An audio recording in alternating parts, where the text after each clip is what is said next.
Ladies and gentlemen, friends and neighbors, it's Scott Hammond with the 100% Humboldt podcast with my new best friend and special guest, Simon Everta.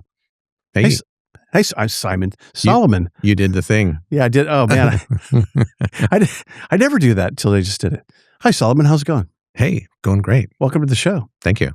Good. Your name is not Simon. It's Solomon. Yeah, that happens though. It's interesting. Do you get that? I have lots of things, and especially spelling the Solomon with an A at the end, which is incorrect. It's all O's. It's all O's. Yeah. Solomon, not Solomon. Solomon. It is with O's. Yes. Yeah. So I get Steve Hammond. I don't know. I guess I look like a Steve. So tell us the Solomon story. Oh my. Well, I grew up in the Bay Area, and in East Bay. So shout out to Oakland, Fremont, Hayward. Nice. And moved a couple times there, but had a single mom and go see my dad's on the weekends, and Cool. grew up in the Bay Area, and then went to school there. I went to college up at Cal State Hayward, which is now Cal State East Bay, for 1 year, but dropped out because of understanding my position in the economic structure as being not able to afford to go to college. So I dropped out. And after a year or two, then my partner at the time went up to Humboldt, and so we moved up here. And my cousin was living up here, which was great. Connections. Yeah. I guys came and see my cousin. I was like, "This place is amazing," as you know, we all know. Yep. And now it's like 35 years later, and here I am still. Wow. So you stuck around. Yeah. Well, I jumped right in, and I got a job at Los Bagels. So that's a way to get in the community. That's right. I remember you worked there for a minute. Oh, yeah. For like 10 years over a 20-year span. Were you management? I did eventually. Before I left, I was managing, and then I came back for a little stint. And so I did a couple of things like that. But I always tell everyone I've done everything at that store and cleaned almost every surface in the Arcata store. Yeah. But yeah, it's a great place to meet people and really understand the community. Oh my gosh. Yeah. Yeah. So it was fantastic just being a part of Dennis Arcata. Dennis, Peter, and Johnny, was he part of that? Yeah, so John bought into the store later, but yeah, Dennis and Peter, and then Paul was an original owner that was with them. Yeah.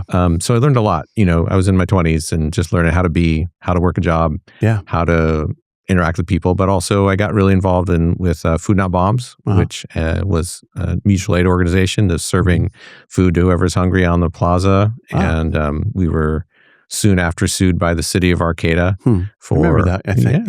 Yeah, for violating the health code, which was actually because we were violating the sanctity of the marketplace there and making it kind of not look so great. So we were sued by the city, which was bad. And they won? So we settled eventually after many years of going to court, and had a lot of interesting things happened there. So I know they kind of disappeared. Now that I think of it, it just kind of faded. But well, we settled, and then a later group of people who took up Food Not Bombs, that I think they're still serving. They were serving during the pandemic, actually, too. And part of the settlement agreement was that the city provided the D Street Community Center as a location so that the food could be prepared in a commercial kitchen. Okay, so that's cool. That's kind of how that worked out. All right. City of Arcata, way to go. Yeah. Well, the premise of Food Not Bombs is like, we don't need a permit to share food. If people are hungry and the government's not taking care of things, and the private sector is definitely not taking care of it, then what are you going to do? Then you got to step up and take care of each other. And so we had Dave Reed here from and Carly from the food bank. Oh yeah, right. Food for People, and he said there's no reason for anybody to go hungry in this country. Shouldn't happen. For sure. It's not needed. Yeah. Well, that's one of the things, I was thinking about what were the things that I wanted to say about, who I am and where I'm coming from. And really it's that there's enough wealth in this country, especially but in the world in general, for everybody to have food, everybody to have shelter, everybody to have education and meaningful connections. And, the way that our economy works is just messed up. And it's capitalism, and it's not okay. There's a lot of not okay about it. That's true. It's funny. I really like John Mark Comer, the author, and he's written a book called the Ruthless Elimination of Hurry. And then he wrote Practicing the Art of anyway. the point that I wanted to make is that if you could take all the mini storage units in the nation, it wouldn't be enough to house everyone. Right. It's Exactly. like, what opulence is that's crazy. Instead, we store our crap. Anyway, right. let's go right to, so you're the owner of 2 businesses in Eureka. So let's talk about that. And then I want to come back and retro on your journey. So tell us about your businesses. Yeah, well, it's one business, but I have 2 locations now, basically. So that's Eureka Books, which has been there since 1987.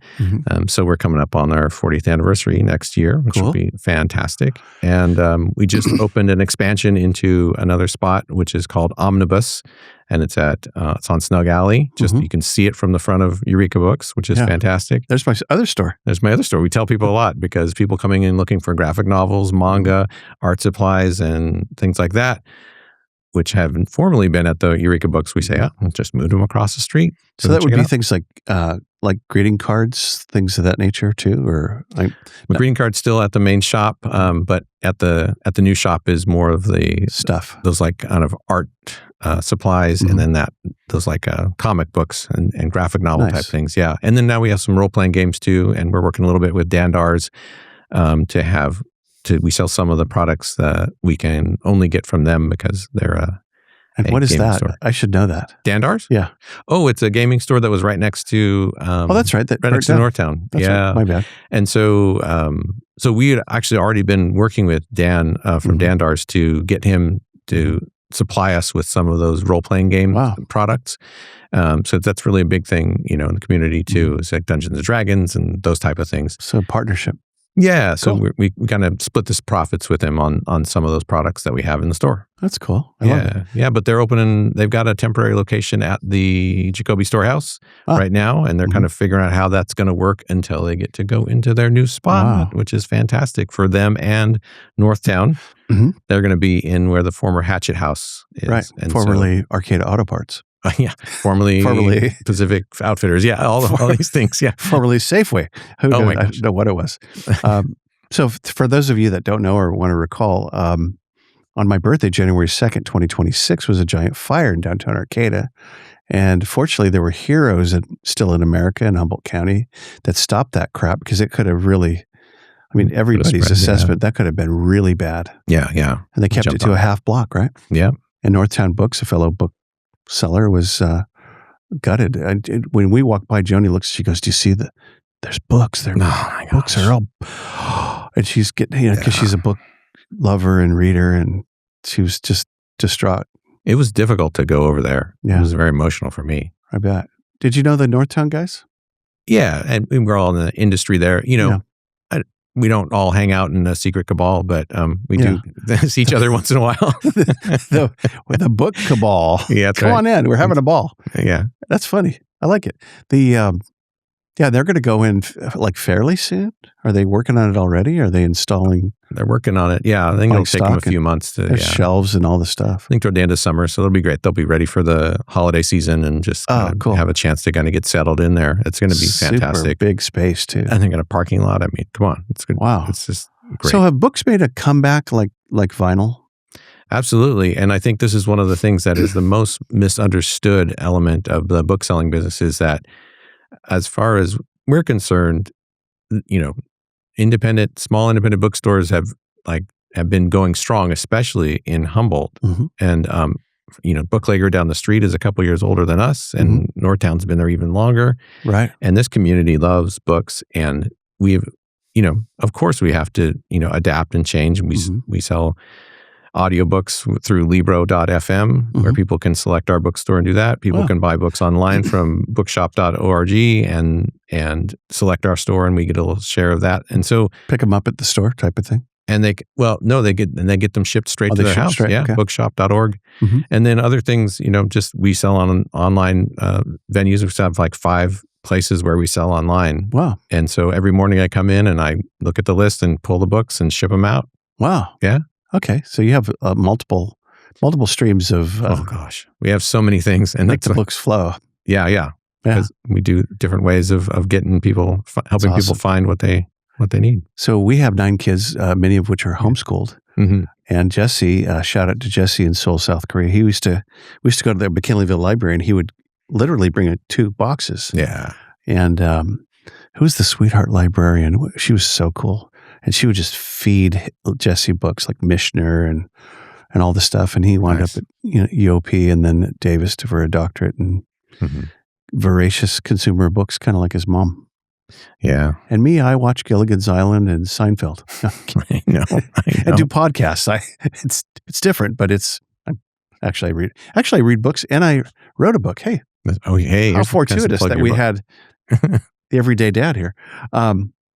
Not the point of my my show, but that's an adventure publishing a book. Oh, yeah. It's a whole... Oh, the writing wasn't that hard. The editing was crazy hard to get it right. And the marketing was, freaking impossible because it's just too hard. It's like, unless you're magic.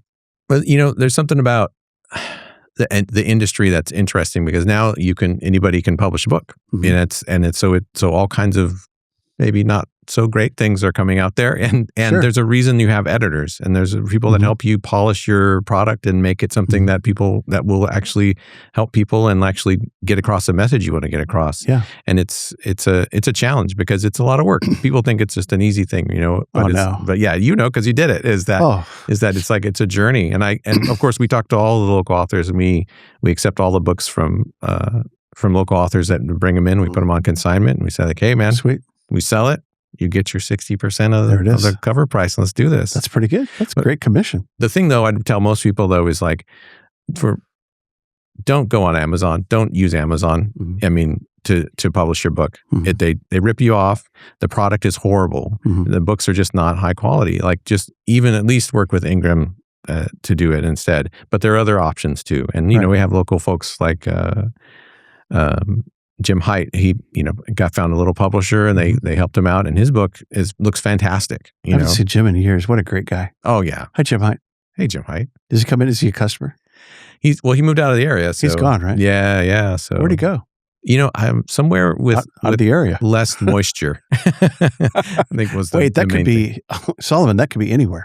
Yeah, right. Hey, if you're just joining us, I'm here with my special guest and new best friend, Solomon Everta, and we're just having some fun here talking about stuff. So, some of your journey then, so you're East Bay. Yeah. And you and I share a journey because I was raised by my mom in San Diego in the East Bay of the other Bay.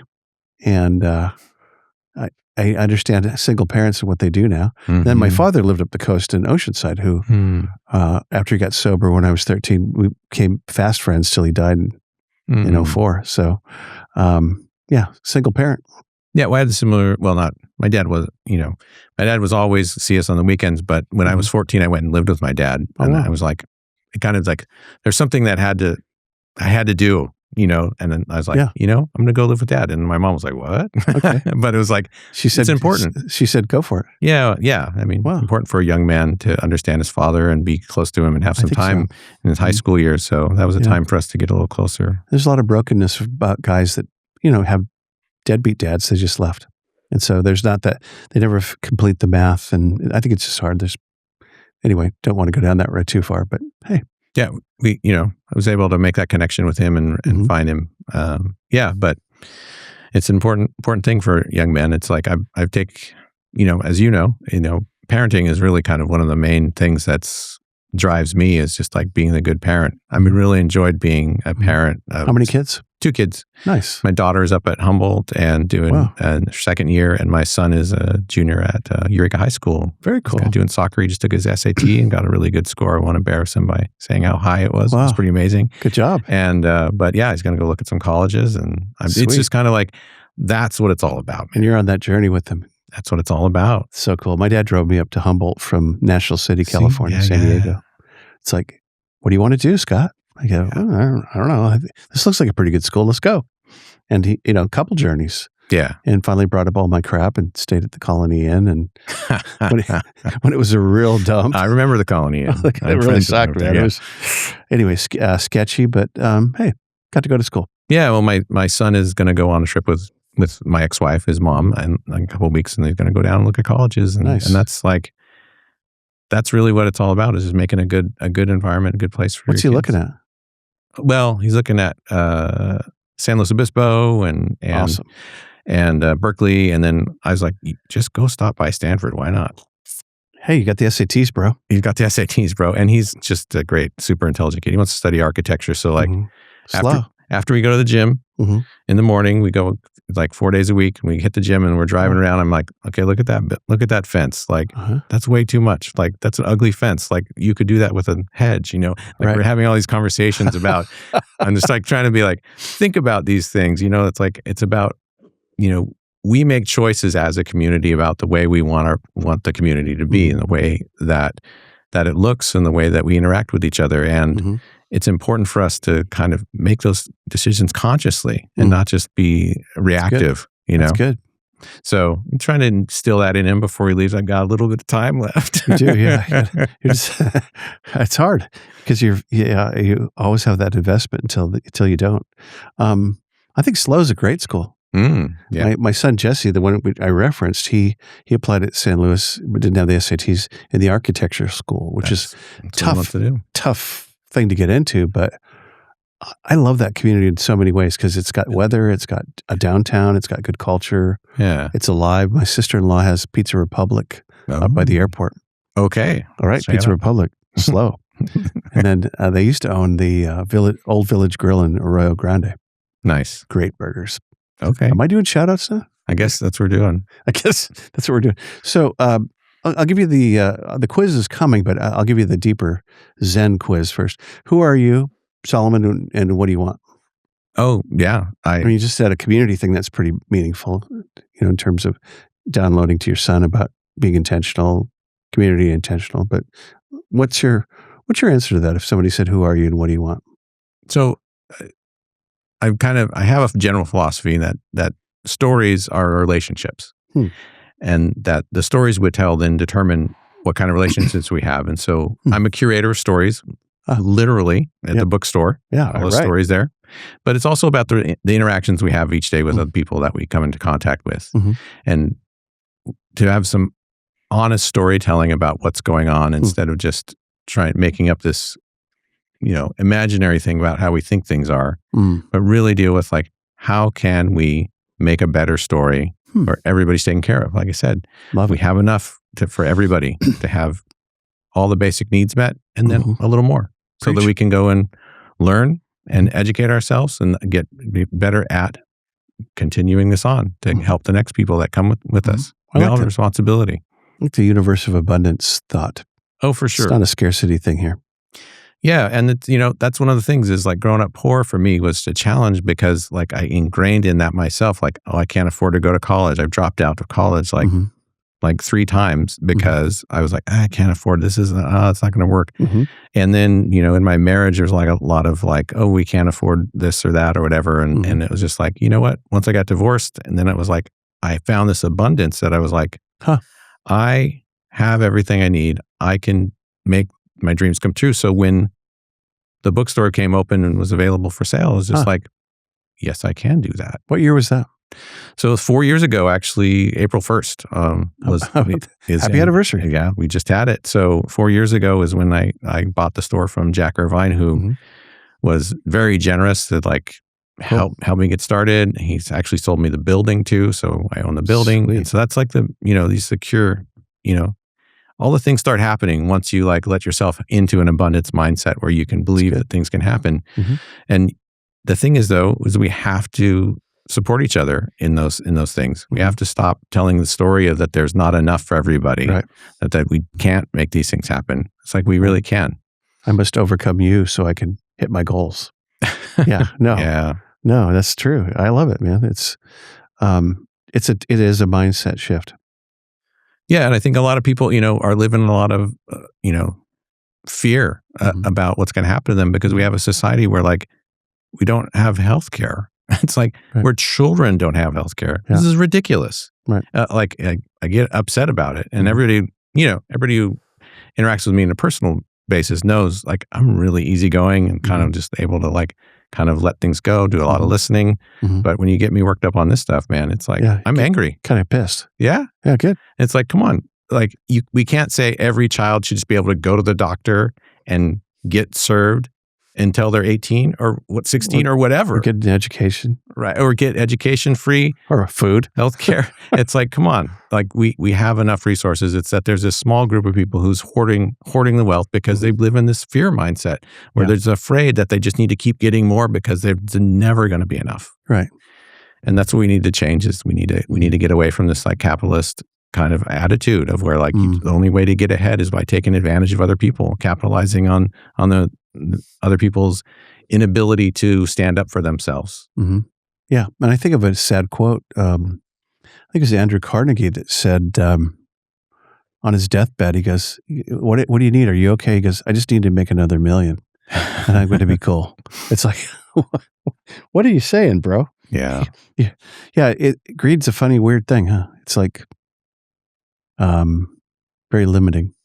So we need to tell a different story. Yeah. And I think that's the thing that why the arts are so important and why I felt like when we had a lot more artists on the like city council in Eureka, like things started to kind of really get cool here. We have more murals, we have more activities and events happening, and there's people that are do we currently? Well, yeah, now we have 2 on there, I think. But yeah. And that they make things happen. It's really interesting. They've got the housing thing going. There's giant Taj Mahals going 5, feels like 10 stories, but it's 5.5 or whatever, by McCraney Son. And it's, so that's happening. The metro transportation centers, all but happening. Yeah, and part of this is because we're taking a different perspective on what's the role of government and what's the important way that government can step in to encourage these things, and also looking at it from a lot of these projects are really being spearheaded by the Wiyot tribe, and when you start to think in a tribal nature in a tribal nation has a different attitude. You go down to like Bear River and you go and like, look, there's like a rec center and all this. Community stuff there. I have to take my kid to go for his soccer practice down there because they've got the great facility because they put the money back into the community. Yeah, that comes from the casino or whatever. They have a lot. Yeah. Are you concerned about parking? I don't mean to go off on this, but with the high rise with the housing that's going in, are you concerned about there's not commensurate parking, or is there? They're not doing any underground or above ground. It's just we're going to absorb all that. Yeah. So, as you may know, I was very involved in the No on Measure F campaign, and so which was we can go into all the details if you want. That's the Rob Arkley thing, right? Yeah. So that he put that on the ballot and it was kind of like trying to use the parking as his wedge issue to try to get Rob. People. Hi, Rob. Hi, sure. Hello, Rob. And but despite the being outspent, I don't know, 10 to 1. 100 to 1. What were we? we defeated that measure because the parking issue is like, sure, we need to like think about how to get people circulating more and maybe have a more proactive parking plan and transportation plan to get people down there. But you look at studies and you look at how people interact with parking and what happens when you have more people living in the area. It's actually the benefit to the community. I'm super excited about it. I don't have any problem with that. And you would have skin in the game as a businessman, and you don't actually have tons of parking right in front of your store. I have no parking in front of my store. Like I'm actually in front of my store. The sidewalk goes out and takes whatever parking spot would be there. not tons of parking, no parking. Yeah. So you believe the studies, the fact that we're not overly impacted with parking currently. So, and that's what, I forgot who said that. One of my guests. So she said, hey, if we believe the Caltrans guys and the city guys, parking is not that impacted currently. Yeah. And it wouldn't be with a couple more buildings. I have to walk a couple blocks to get to my car. I live above the bookstore, which is totally fun. But, so like, I don't have a parking spot. I'm like, couple blocks away and it's like, oh boy, I have to walk a couple blocks. Right. It's like, okay, it's fine. I parked by Dick Taylor Chocolates and start my morning down there. That's right. When it's busy, I have to walk 3 blocks, it's like very much a lot of parking. I'm like, this is not a problem, and it's a great urban experience. And like, this is one of the things that was weird for me was because like I grew up in a very urban area in Oakland and Hayward and Fremont. And coming up here, I thought I was going into like really rural, which in a lot of ways, Humboldt County is very rural. Sure. But in downtown Eureka and downtown Arcata. Not so much. It's urban, and it's like, and we have, the challenges of being an urban place, but we also have like the really serendipitous things that happen. Of like, I open my window up, I can hear the speakeasy, I can walk down and go to get ramen. It's just like, it's a really cool place to be. Right. Yeah. Yeah. I think my landlord actually has an apartment upstairs, maybe 2 doors down from you or somewhere. It's right above the speakeasy in that area. Yeah. I think it faces, they really like it. They said they taught Licky at Gabriel's how to make a decent Mai Tai. Nice. now he's very apt, I guess. But great. No, yeah. So let's talk about historic Old Town Eureka. Sure. Obviously you're located there, and you've probably read about it because you own a bookstore, and you probably have books about it. But I don't know if there's a lot to add to that narrative. But for those that don't know, we're quite old. And Old Town was pretty different back in the day. Absolutely. Between Coffee Jack and different people that, the women of the night and the lumbermen that would spend their hard-earned money on a weekend of whatever that was. Yeah.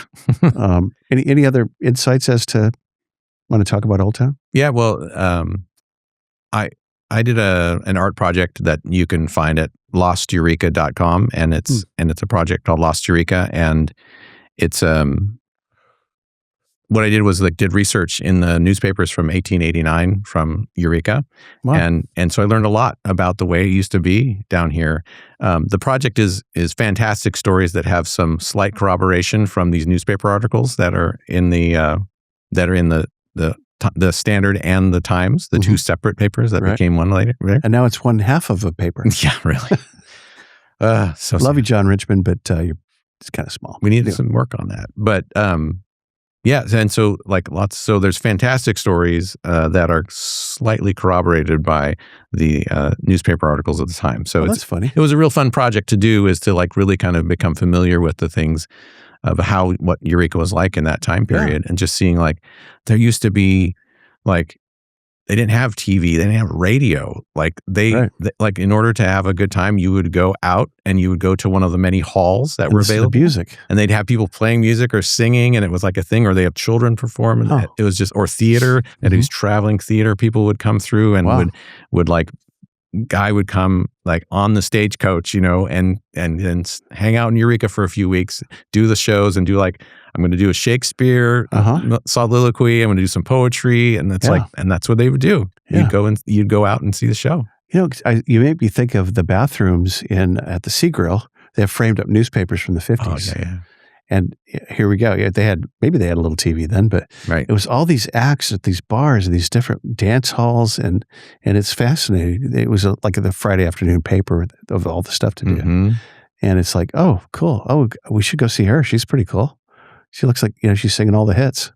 So anyway, different world. Well, we're really blessed. I mean, as you know, we have an abundance of artists in Humboldt County, especially in Eureka, is just full of artists, and we have great theater, and we have these amazing spaces like Synapsis, which is an amazing, beautiful space where these aerial performances and these type of theater performances that they do, and it's we have to turn off the Netflix. Let me look at the camera. Turn off the Netflix. Turn off your phone. He's getting really heated on this. And go to your local theater, NCRT, D Street neighborhood, and the Synapsis, and go to the bar and go see a show. And I mean, it's important, go see comedy at Savage Henry. Sure. All these great places that we have. There's Blue plenty Lake of stuff to do. has music out at the brewery, and who has music that's fun is Moonstone Crossing Winery. They do Sunday night, quite fun. Yeah, little outdoor venue, pretty cool.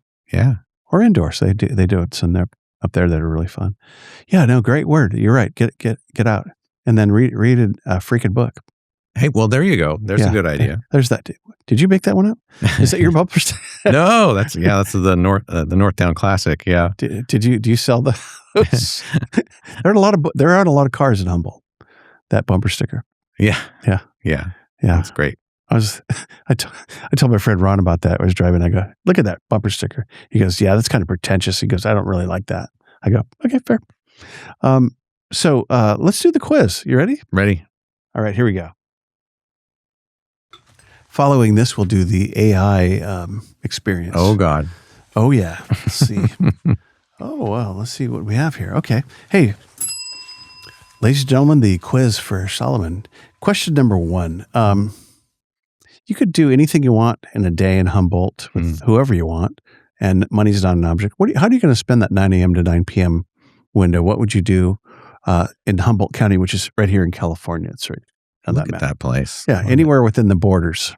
Yeah, yeah. Well, it's funny because it's like I've watched your show before, Scott. Have you seen it? I knew this question was coming. Oh, you don't look that surprised. You didn't have a puzzled look at all. So, and it's like, I don't necessarily want to work every day, but I really enjoy like hanging out with people and actually talking to people. And I think it's funny because people come in the shop and just talk to me and we just, and I'll just hang out and talk with you for a while. That's really about cool. Books or whatever's going on. That'd be a nice little part of my day. But mostly I'd want to try to spend some time with my kids, probably go play some disc golf in Cooper Gulch. Oh, fun. That's something we do when we have the time. Probably go up with It's been too long. I'd like to do that again. Disc golf's great. Yeah, great to get outside. You kind of chat. You have plenty of time. I played in 1977 in San Diego, Balboa Park. There we go. One of the first disc golf parks, probably on the West Coast or ever. Sorry. No, disc golf. Your day, not mine. So disc golf. Disc golf with the kids, have a little lunch, probably, go get some ramen at Kokoro. And is it the one in Opera Alley? Opera Alley, just out my window. I look down and see it there. You like their ramen? Yeah. We do the ramen. Yeah. Okay. They're tasty. Yeah. We like there's the miso ramen has a little pork in it though. And it's fantastic. Sounds good.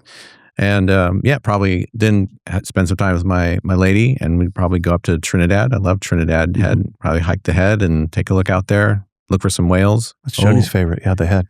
Yeah, it's my lady's birthday, and we're gonna go and go on the paddle and hopefully see some whales. Oh, that'd be fun. So I put that in my day. So next Monday or whatever it is, it's going to be my perfect day. It's starting to get whale time, right? Yeah, they've been seeing them out there. So, so I was like, all right, that's easy birthday gift for you. Yeah, this is your day. But we actually go to on Scenic Drive there over Huda Point and pull up in the van, have a picnic, and sometimes there be whales. Yes. Pretty cool. Yeah. All right. So what do you do after that? Definitely. Well, so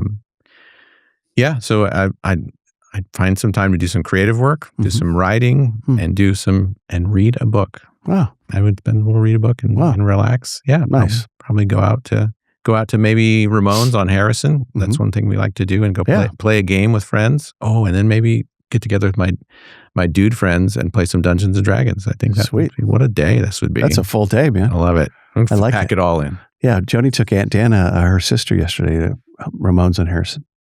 Oh, yeah. Shout out to Barrett. Brian. Yeah, I said it was fabulous. They had a great lunch. That's like something, like I say, in a way, this is like an urban experience. It's like you could go do that. You go to Ramone's, it's like you might as well be in Portland or Seattle. Isn't that funny? And people from the hospital come over there that probably are, besides staff, but people with patients, and they're stressed out. And here you are presented with a magnificent menu. Oh, yeah. Delicious. It's great. Their coffee's great. They roast and grind their own. And pretty good. All right, question number 2. What eviscerates you emotionally and just takes the wind out of your sails? What sucks the life out of you in life?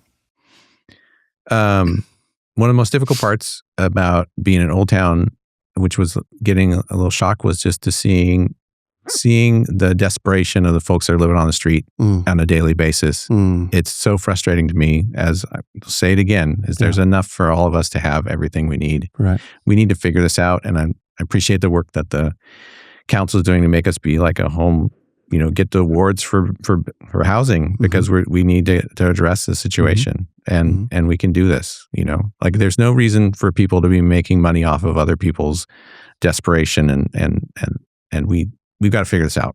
Yeah. There's a way. It just eats me up. It always has been. That's why I was involved in Food Not Bombs in the early 90s, and now I kind of work behind the scenes a little bit to try to help with some of these things to make them happen. It's such a tough problem. It's got so many layers to it. There's, after talking to Betty Chen, and who's amazing. Yeah. She blew my mind. She was really amazing. Yeah. I sleep 4 hours a night, Scott, and I go and do it again. I go, you ever in danger? She goes, never. No, I'd never be in danger. Right. I go, okay, cool. Yeah, and that's the thing is I don't feel like I'm ever in danger with my neighbors that happen to live on the streets, and I see them all the time. I know a lot of them, but it's just like, yeah, that really bugs me. That we can't get through that, because I think it's eminently reachable. Okay. Question number 3. What gives you life and like perks you up and blows your mind and wind in your sails, all that stuff? Yeah. The main thing is seeing my kids get excited about something really like want to follow up on something, but also just when I can be a person who is assisting and helping someone be the best version of themselves, that's when I just feel like I'm really doing this life thing right, That's good. And whether that's my kids, whether that's helping you have this great podcast right now, Thank you. or helping my staff, my amazing staff at the bookstore, to really kind of find their agency within their work and find some way that they can be I like that. in control of how their work experience happens, and find their truth and how they can have this life be beneficial for them. I love it. Practicing the way John Mark Comer talks about apprenticeship. It's that apprenticeship headspace, and you're the mentor. Apparently so, but I learned so much from them, of course, and it's just it's a privilege to be in the space where I can help them. That's a great attitude. I love that. Last question: what do you think the challenges are for Humboldt? I got to ring the bell. There we go. Bonus question number 4: what's our biggest challenges and biggest opportunities to prosper? I'll use that word. I think it's a good enough word to cover. Not getting rich, but having a full life. Yeah. As a community. So I think there's a lot of outside forces that impact us, just things that are happening on a national scale or even on a state scale that in order to find some kind of resilience in the face of those impacts, of the way that a new administration can come in and just tank the wind power factories. It's just like, that's kind of on hold, isn't it? It's on hold. Yeah. So it's like maybe it'll come back when the administration changes, but it's like we don't have any control over that thing. And I think, we're blessed with so much natural abundance. It's great, water source from the Mad River for our city here. And it's just a matter of like putting in systems in place that really instills like our ability to keep this place cool. And I think we have examples though of how we can do that. And I've been taking just one of the best examples of how we do things right is how the Klamath dams have come down. It's amazing, and get emotional like thinking about it, because this is what needs to happen, is that we need to start managing this land that we live on using principles of the First Nations that were here, and understanding, getting the lessons from them, and let them lead, whether it's like in housing, with the housing that we're seeing in Eureka, or this bringing down the Klamath dams there, or whether it's introducing fire into the landscape to help prevent major wildfires. Yeah. Let the Native communities lead on this thing, and us people who are not Native, I'm part Native, but my non-Native part of me needs to let the Native people lead on these things. They have institutional knowledge that is tens of thousands of years old. We need to get out of the way. Yeah. Love it. Yeah. Wildfire. There's one. Yeah. Well, hey, I worked for the Forest Service for 10 years also. And so about fireman. Yeah. So we kind of bagels and forests. Those are my two biggest bagels, forests, and now books. Yeah. So I got these 3 things that were kind of things. I'm like, when do I get to be an artist? Maybe later. Kids are growing. They're going to be gone at some point. Yeah. It's a transition time for sure. This next year is going to be really big for me as far as what happens next. Oh yeah. No, it's, I remember saying goodbye to Jesse at UOP and Pacific and Stockton, and went out to dinner with the friends, and I go, hey, can I take you back to the dorms? Say goodbye. He goes, no, we'll say goodbye right here. Yeah. And hugged him, and I got in the car, and I'm driving up the 5 to go back to SAC, and I just start losing it, man. Just tears. And I'm going, dang it. I went with it. I just wept and prayed and gave him to God, and, Godspeed. And He's done fine. Mm-hmm. They just moved from Netherlands, where she worked for Jesse's wife, Yunjin, worked for Nike, which now there's a shit show at the top. Oh my! To Samsung, where she's from in Seoul, South Korea. I see. Uh-huh. And they're part of the folks that run that country. Yeah. It's for sure. He goes, it's kind of a paradox. He goes, it's very pro-American, pro-Trump, big supporters of America. No Inglés. They don't speak it, and they don't try. It's not like the Netherlands. The Dutch are better at English than we are. Right. And he's traveled internationally. I mean, the guy's a traveler, and he goes, I'm lost. I can't order the freaking soup. So you better learn the language, buddy. He is. He's in language school. He goes, my full-time job. Yeah. Korean. Yeah. I go, good. He goes, can't come this year, Dad. Next year, I can get you around next year, but this year, yeah, not going to happen anyway. So, hey, let's go to the AI section. Oh, okay. Love it here. All right. Well, let's see what it says here. It's so general, but it's pretty good. Eureka Books is a beloved independent bookstore located in historic Old Town district of Eureka, True, California. True or false? True. I think I have a new format going here. This is going to be great. Bookstore serves as a cultural hub for residents and visitors alike. Absolutely. Fostering a community spirit centered around the love of literature. Yeah. Pretty close. I like that. Old Town Eureka is well known for its well-preserved 19th century architecture, bustling waterfront, and rich cultural heritage. Sure, yeah. And there's some Dick Taylor chocolate down there somewhere. Yeah. Whew.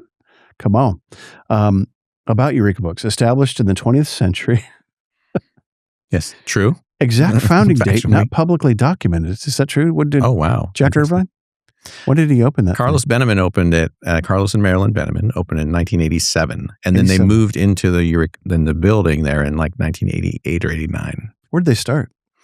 They were like a couple blocks away. Oh, really? Yeah. I think maybe it was on 5th Street or something. But yeah, it was very briefly. It was just to kind of get started. Yeah. It's grown from a small local bookstore to a key player in the community's cultural landscape.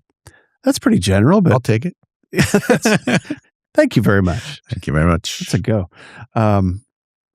More than just a retail space, it functions as a community gathering spot. It regularly hosts book signings, readings, workshops, children's story hours. Is that all true?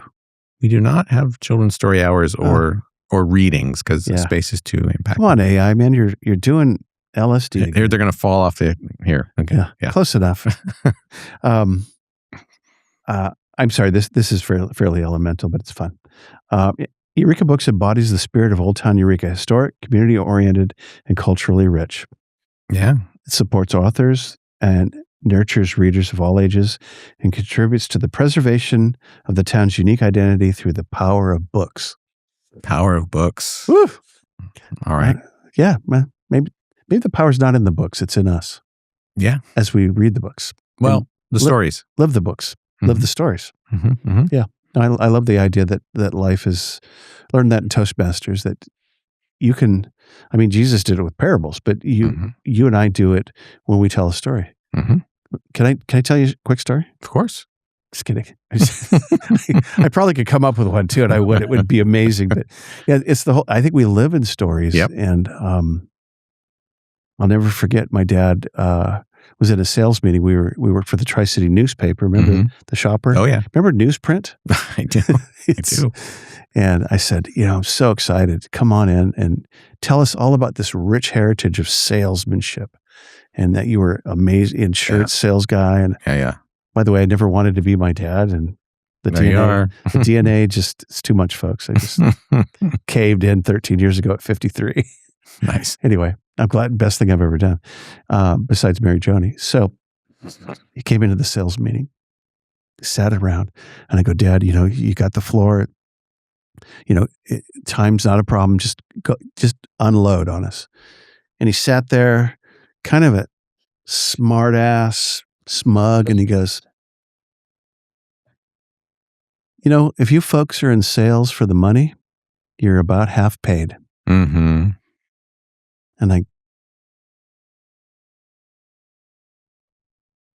go, what, is there more? And he goes, I'm done here.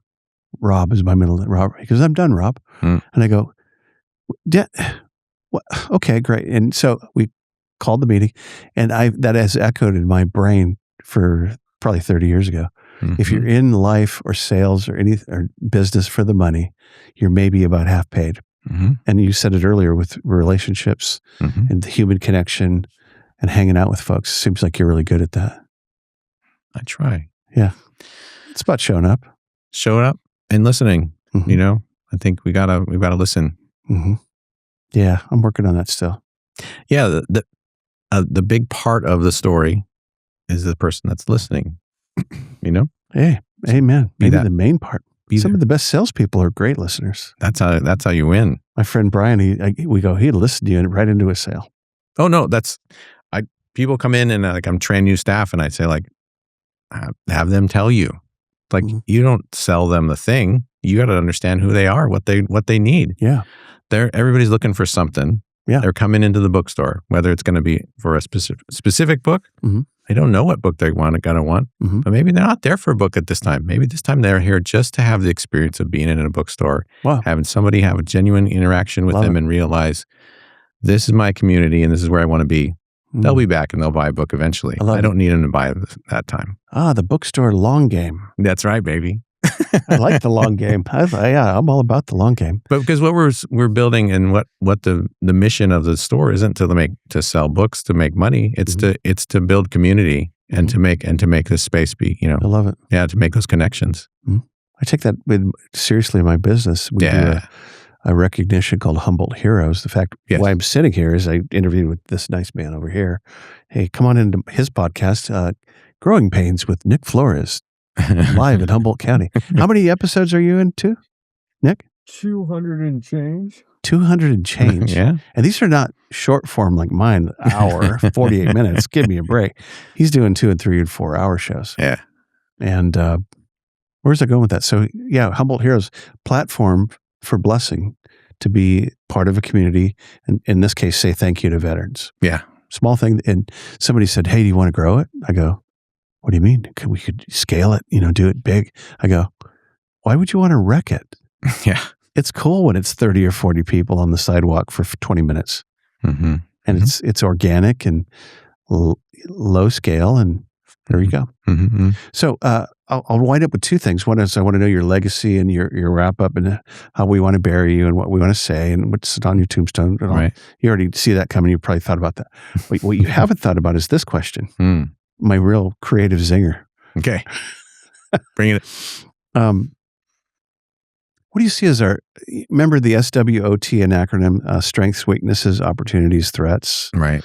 What's the arc of how you see Eureka, but Humboldt, in terms of where we've been, where we're at, where we're going, and if you had your way and your magic wand to wave, what direction would you point us in terms of good community solutions? You've didacted on a number of them, but what's better? What was our problem? What is our problem? And what do we need to do going forward? And in terms of headspace or action, or I don't want to feed you the answer, but I'll let you talk. And thanks for coming, by the way. Yeah, no, I get it. I think a lot of the work right now that I'm understanding is to help people make a shift in their mind from this individualistic kind of approach to things and looking more at a community sense. And so in order to make that happen, like, for example, I'm working on trying to get my business, Eureka Books, to be at the point where some of my staff can buy in and become part owners of the store. That's cool. I think that every workplace, this is broad, but every workplace should be owned by a majority of the staff, or a majority of staff should own the business. Kind of an ESOP model. ESOPs are okay, but I prefer worker cooperatives, and so that they're actually owned and managed by the staff. So compare and contrast real quick. Just that. An ESOP's an story. Yeah, it is an employee stock option program or something like that. And a Winco. That's just owning. Yeah, they own, but the actual management then is not done by the staff. And so you still get these hierarchical situations where there's somebody up at the top making decisions, like I do now. But for the record, but that's what I'm doing, is building agency among the staff, so that when we can kind of work that out, that they can take some of that ownership and own the place they live. So not only in the workplace, because what it is that the workplace is the only place that where we are like okay with like not having democracy. We have kings, every little fiefdom of all these businesses where this one guy comes and says what the way things are going to be, and then you just have to do it, even if it's stupid. Some of us are evil kings. And this is the problem, is that we have so many benevolent kings that we go, oh, well, it's okay. But like, let's get down to the democracy of the situation and have ownership in a way that there is some actual democracy that's involved in how decisions are made in your workplace, maybe how decisions are made you can apply this to healthcare. You can apply it to housing. We have people who are they make tons of money off of housing because we have the system where people rent, and so you're just subject to this landlord who has the dominion over all of these properties and sets up the system so that it continues to funnel money up towards them. My head's going immediately to $7 gas prices. There you go. The petroleum guys, and I mean, there's something here. Yeah. We could talk about that, but I interrupted your answer. So I think looking for more ways to create more democracy in our daily interactions, whether it's work, whether it's healthcare, whether it's housing, whether it's in the arts, and because right now in the arts or in how public service occurs, there's been a shift from public service being something that the government does, is the government comes in when there's a situation that needs something that an individual or business can't manage.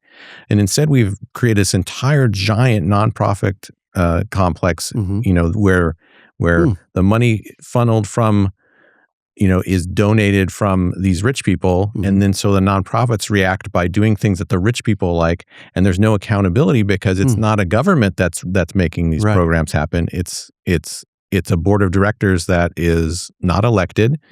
And so even though they're doing great things, there's a lack of democracy in the process that occurs. So for me, I look at every system and I say, how can I make more democracy in that? And the area that I have the influence over is in my workplace, in my business. Sure. So I'm trying to do that work. So if you work in healthcare or you own a lot of properties, how can you make a situation where like you go, I'm going to make a system where I get paid for the work that I'm doing in making this property better, and transition this to that the people who live there become actual eventual owners. Maybe they pay a little bit of their rent, goes tick, tick, tick, and it adds in so that they can get some equity in there and get out of the thing stuck where we have this haves and have-nots in the system. You create a system where there's some democracy, and then you start to see where there needs to be economic democracy. This is what Martin Luther King Jr. was like ready to make the next step before he got assassinated. He was saying, we need civil rights, and civil democracy, but we also need economic democracy as well. Yeah, good word. So marriages too, families. Probably the principle applies, right? Yeah. How are we going to do this better as a family? Right, and so you have to have those interactions and have the story of our families that we come together and we talk things through and we decide together as a family, because when we listen to everybody member of the family. Then we can, and that's how you build your children up to be like, hey, if you're able to take responsibility and go like, hey, how often do we need to clean the toilet? Yeah. Let's talk, man. Yeah. What do you think? What do you think? Annually? Yeah, right. Like yours? Like yours, yeah, exactly. And then, quarterly? Because they'll come around to the answer, they'll be like, I get it, Dad. Yeah. Yeah, I like that. And I don't think it's going to happen quick. I think those are all incremental steps. So don't despise the day of small beginnings. It's a good thing to get started. I continually got to remind myself to have the beginner's mind and be like, I'm at the beginning of this and I'm going to be present in the moment. And that's like, when I was younger, I would have a lot of like hopes that things would be my ideal. But I think that's a false trap that people run into. It's a very Western way of looking at things, of saying that there's this ideal form that I want to get to, or there's some salvation, or there's some afterlife that I'm gonna go and find. And instead, we need to be present in this moment, and we need to be present with people around us and have that relationship, and and tell those stories between us. Yeah, I love that.